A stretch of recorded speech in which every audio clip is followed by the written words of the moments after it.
I realize I'm jumping on a bandwagon with this, but what the fuck? I've been doing this for over 3 years, and it's time I gave you a look into my opinions about my own videos. I'm often really surprised by what people react to enthusiastically, because often what I think is a solid, memorable joke or moment is overlooked in the comments, TV tropes, and everywhere else. And at the same time, things I put in as placeholders or thought I would rewrite when I thought of something better, but wasn't able to, end up as fan favourites. The best example of that happening is probably the "What the fuck was his father?" in the Land Before Time 8 review.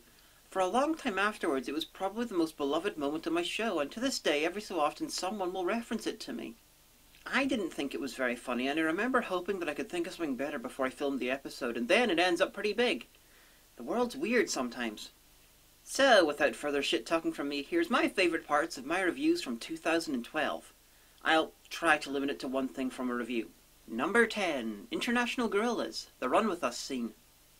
In case you forgot, International Gorillas is the charming tale of religious fundamentalist terrorists on a holy mission to kill Salman Rushdie for slavery, gangsterism, murder, and wearing terrible suits, but mostly for writing stuff that they don't like in a book. It's a wonderful piece of insanity from early 90s Pakistan. Now, this should surprise exactly no one, but one of my favourite things to do / see in a review is an amusing audio swap. And while maybe this one is a little long, I sort of have an excuse. I was trying to get across that the movie was sending nearly a half a dozen identical Salman Rushdies up to a green room while the music was playing. I wrote this review while I was at Omega's several months before I filmed it. I write things well in advance. I'd bought several possible things to script and decided on Gorillas. One day after she came home from work, I accosted her with my copy of the film just to show her that practically any 80s classic could be played over the song and dance sequences. I had already decided on Vogue for the first big one, but it took me a long time to find an appropriate one for the later one. And boy, am I glad I chose Run With Us. I'd watched The Raccoons as a kid, though not religiously, and always loved the ending theme. It never felt like it really fit with the show for me, but it's amazing. Then Hobo with a Shotgun came out, used it as its end credits music, and my love for the song was rekindled. I used it in the Battle of the Bone review, though with much less impressive results. It fits the scene perfectly, it's a great song, and honestly, you're all lucky or unlucky that I didn't use the whole fucking song in there. It's not the first time I put a massive self-indulgent musical number in a review, and it won't be the last. Number 9. Nixon and Hogan Smoke Christmas Review. The "I never washed this" at the end of the review. Nixon and Hogan Smoke Christmas, my 50th Hagen review, an old-fashioned tale of two stoners battling a marijuana witch to save zombie Santa. Classic. Now, this wasn't supposed to be the ending. I made contact with Kevin Strange, who played Hogan, and asked him about getting him and Nixon to appear in the review. Basically, they'd be annoyed by the review and review me, and there'd be hilarious impersonations. Now, he agreed, and he liked the script I wrote, but he had to drop out due to problems with timing and stuff, so it wasn't filmed. But I do have the original script, so maybe someday I'll dramatize it somehow. Anyway, this is small, but good. Early on, there's a part in the movie where Nixon's been masturbating with a Christmas stocking he drew a face on, which of course makes it okay. Cut, of course, to Hagen walking in on a minion shoving her gun up his ass. But it's okay because he drew a face on it. And of course, at the very end, Hagen goes to see the same minion and, well, this happens.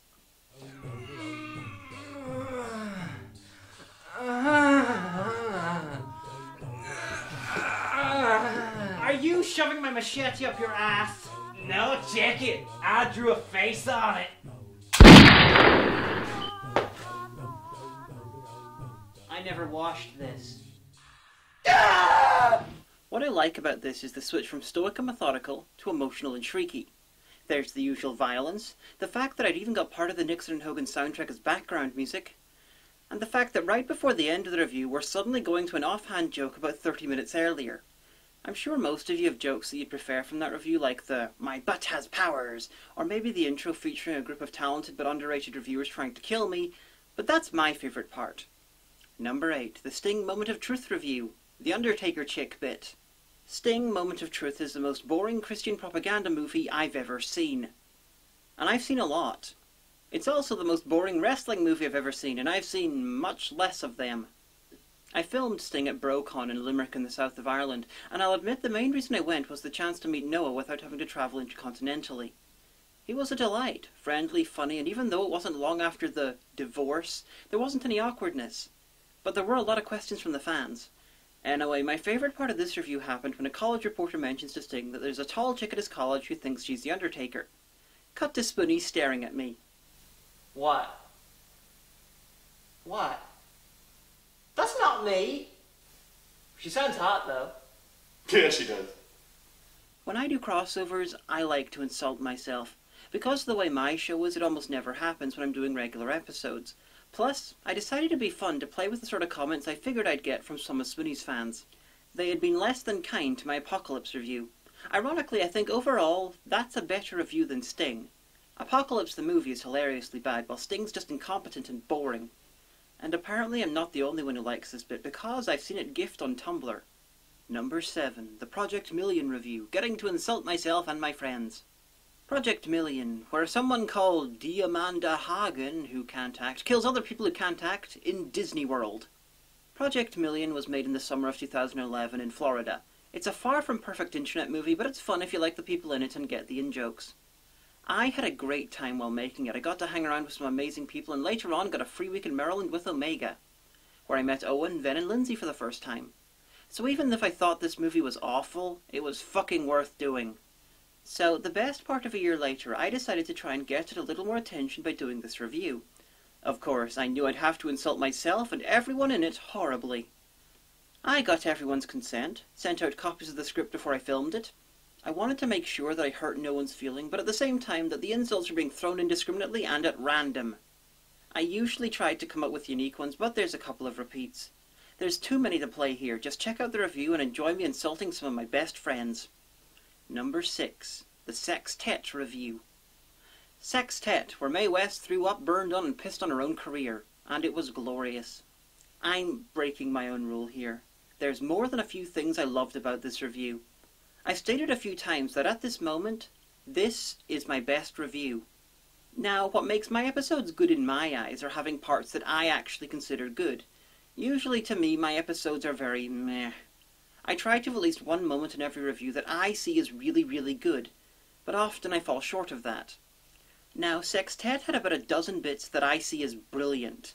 That's why I think it's the best review and will likely remain that for a long time. What are the brilliant bits? Well, the skits where Doug played the sports fans, the James Bond posters that Kitsune did based on my ideas, the cameos where rap critic Rantasmo and Mr. Mendo invoked N-word privileges, and we revealed that Ed Glazer is in fact a lesbian, the Alice Cooper audio swap. And the small and mostly off-screen action scene at the start is the closest thing we've actually done to a filmish-looking skit. We film very quickly, and there usually isn't time to make stuff look great for skits, and getting it once was really, really nice. There's more too, it's just an episode where everything went well. Number 5, The Genderfilator, Zinnia Jones cameo. The Genderfilator is a porno where lesbian fascists force everyone into a dykish gender presentation and rain terror on a small force of queer rebels. I expressed a whole lot of feelings of admiration about this film in my review. If you haven't watched it, then go check it out.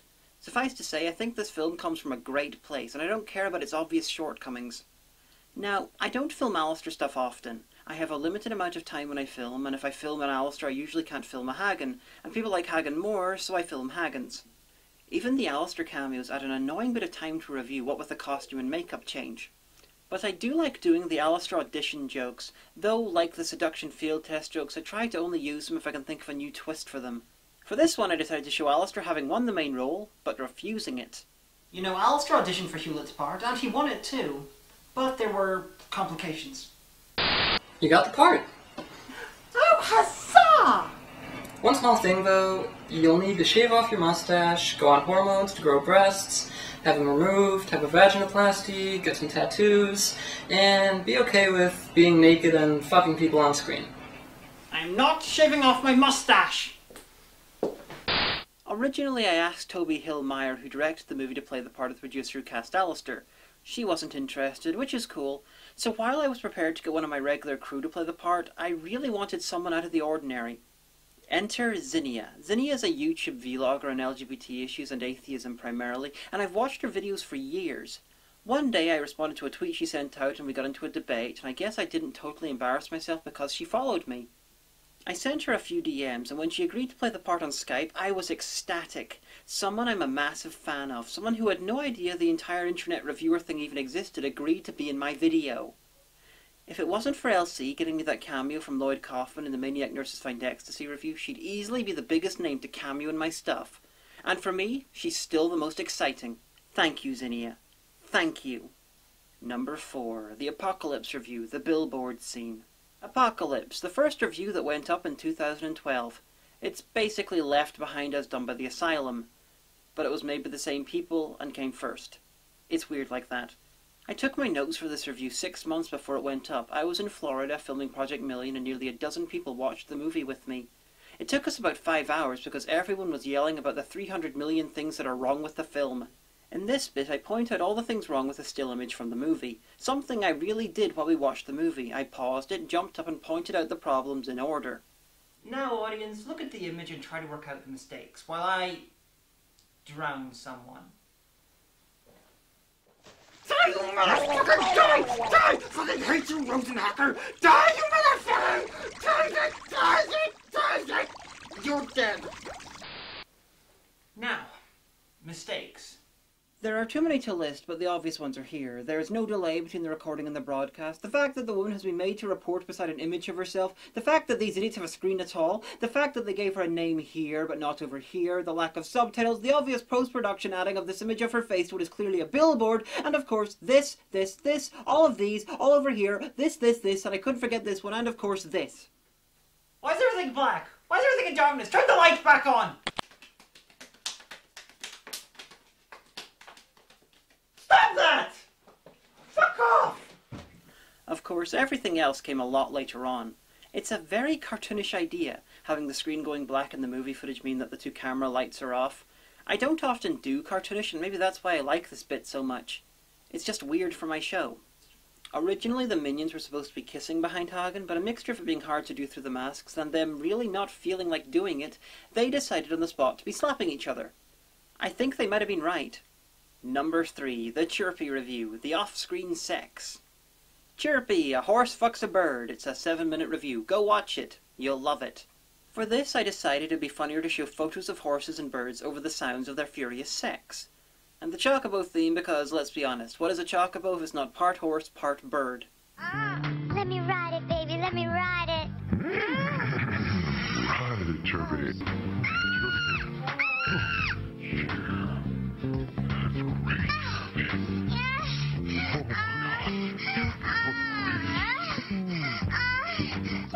Oh my God, Chirpy. Oh yeah. You lick me good. Like chicken. Yeah, baby, yeah. Ram it in my ankle. Yes. My only issue with this sequence is that it's too short. I should have made it about a third longer. When watching it with audiences, it usually takes them a while to process what they're hearing and what they're seeing, and then they begin to crumble under the weight of it all. The extra time would have let them crumble a bit more before the review became traditional again. I took a copy of this review with me to BroCon a couple of weeks before it went online, and I showed it to Spoonie. His reaction was about 7 minutes of the most hilarious reaction face that no one ever gift. I really wish I'd asked him to do a quick vlog about it to accompany the review. Number 2, Stonewall and Riot, the Batman mashup. Stonewall and Riot still appears to be the world's only gay, CGI, superhero porn comedy. My favourite part of this is near the end, when we have Stonewall fucking the villain, the French Tickler, and his sidekick Riot is fucking the Tickler's minions. Of course, I just needed to ruin 2 separate Batman theme musics. Enjoy. Bastard! I will not be so easily undone, mon ami.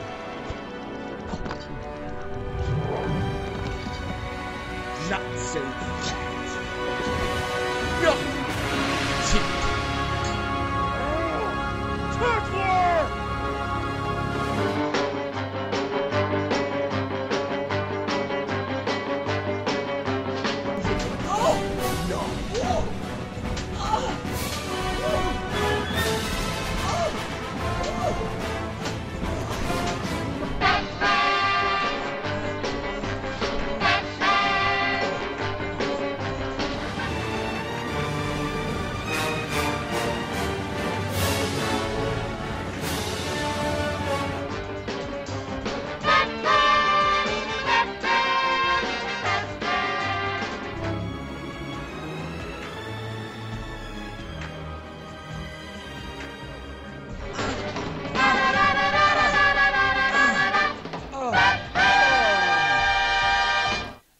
At the end just take it over the top.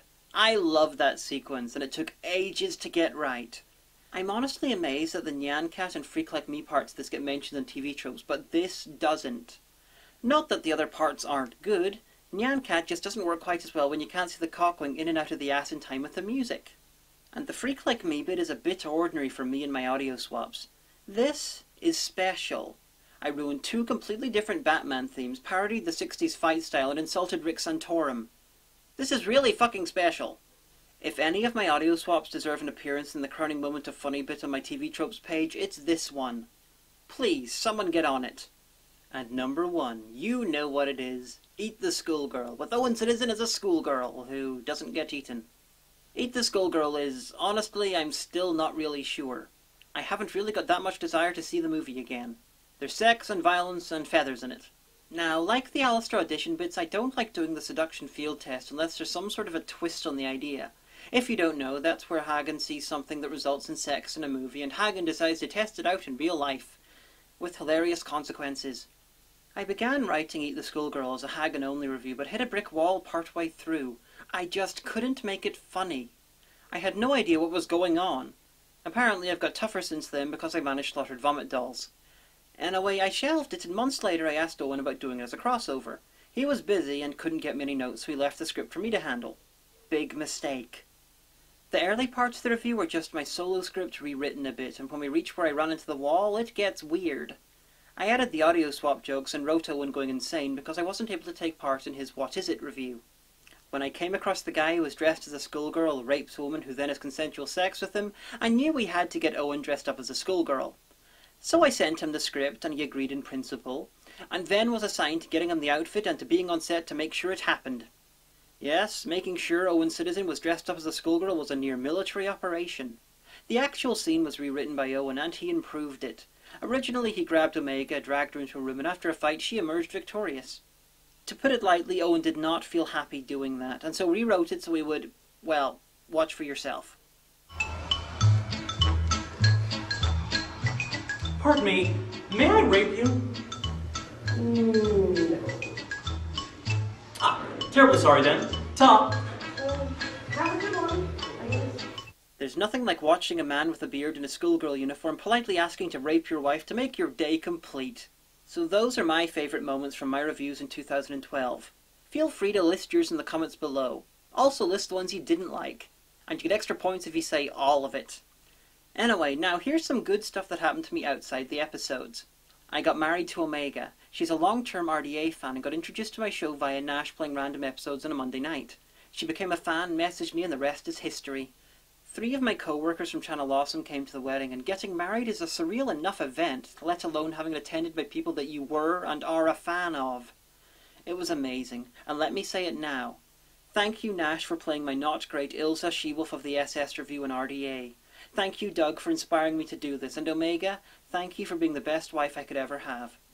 In April, I went to Tromedans. That's where I saw Chirpy and met its director. I also met James Gunn, and unlike a friend of mine who was also there, I didn't confuse the guy by telling him I loved his movie Crank.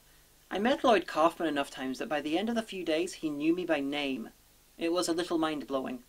Lloyd asked me what I did for a living, and I mentioned internet reviewing. He asked me if I'd done any of his movies, and I said I'd hoped to be doing Poultrygeist shortly, and he flat out ordered me to do it. That was very, very, very cool.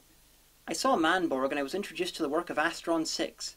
Pause this video and pre-order Manborg. You won't be sorry. I was also interviewed about Channel Awesome by an internet radio show thanks to LC from Project Million, and visited the Quick Stop, which is about 15 minutes drive from where Tromedans is being held. If you're in New Jersey when Tromedans is on, go and see it. It's free, you get to meet random famous people, and you never know what they're going to have on show. I've been sent some amazing things by fans, too many movies to name, and some fan art. I'm going to have to do a fan art video at some point. This stuff is so good it needs to be showed off. I had some contact with directors of movies I reviewed. Kevin Strange became an acquaintance before I made Nixon and Hogan, but Stuart Urban, who made Preaching to the Perverted, emailed me to say how much he enjoyed my video. Though I have to wonder what he thought was going on, given the intro was hardly traditional. And I claimed he ripped me off and was killed in a car crash in the late 90s. He's a lovely man and sent me a copy of his newest movie to review, so I did. Check out the Nana View for May I Kill You. This year's been cool. Thanks to all of you who watch this shit. I'll try not to disappoint you next year. I'll be at MagFest. I'm working on a new episode-by-episode TV review and writing Season 5. which will bring you another Northern Irish zombie movie, another Emmanuel movie, the second part of the Vomit Gore trilogy, and best of all, the latest appearance by Harry Russo. See you all later, and if you want to yell, "What the fuck was his father?" at me, feel free. I love that people enjoyed the joke so much.